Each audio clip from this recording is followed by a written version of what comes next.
নমস্কাৰ শিক্ষাগুৰুসকল, আপোনালোক সকলোকে মোৰ ইউটিউব চেনেল টিচাৰ্ছ কৰ্ণাৰলৈ পুনৰ এবাৰ স্বাগতম জনাইছোঁ।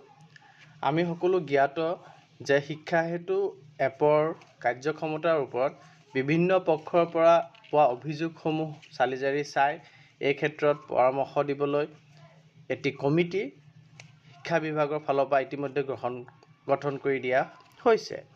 এই কমিটিক এতিয়া আমাৰ শিক্ষক কৰ্মচাৰী শিক্ষক সংগঠন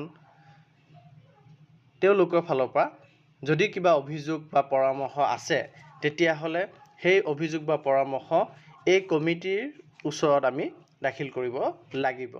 আজিৰ ভিডিঅ'টিত এই কমিটিৰ ওচৰত আমাৰ অভিযোগ বা পৰামৰ্শ কিদৰে দাখিল কৰিব লাগে মই আপোনালোকক দেখুৱাবলৈ চেষ্টা কৰিম। ভিডিঅ'টি শেষলৈকে চাব, চাই ভাল পালে লাইক এণ্ড শ্বেয়াৰ কৰিব। চেনেলটি যদি এতিয়াও ছাবস্ক্ৰাইব কৰা নাই কাইণ্ডলি ছাবস্ক্ৰাইব কৰিব।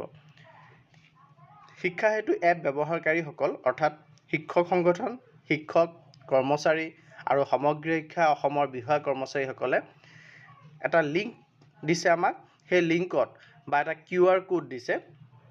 আপোনালোকে স্ক্ৰীনত লিংকো দেখা পাই আছে আৰু QR কোডটো দেখা পাই আছে।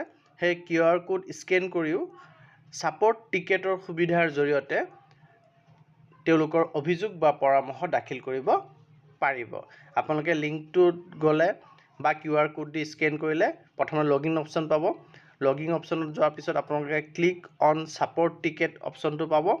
তাৰপিছত আপোনালোকে এণ্টাৰ ডিটেইলছ অফ গ্ৰিভিয়েঞ্চ, আপোনাৰ যি অভিযোগ আছে সেই অভিযোগ আপুনি তাত টাইপ কৰিব লাগিব।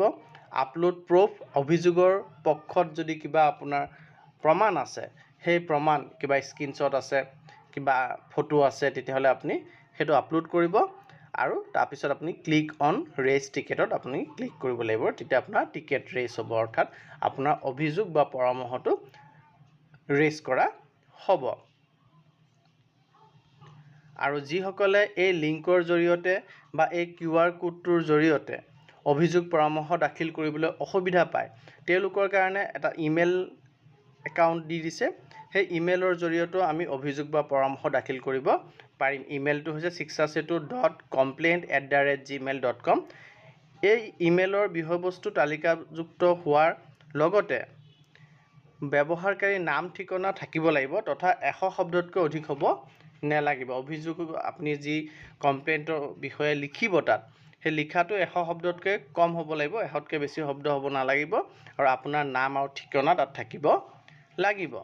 আৰু ইমেইল যোগে অভিযোগ পৰামৰ্শ কেৱল 7 আগষ্ট 2024 লৈহে গ্ৰহণ কৰা হ'ব। ইমেইল যোগে আপুনি এই অভিযোগ বা পৰামৰ্শ 7 আগষ্টলৈকে দিব পাৰিব।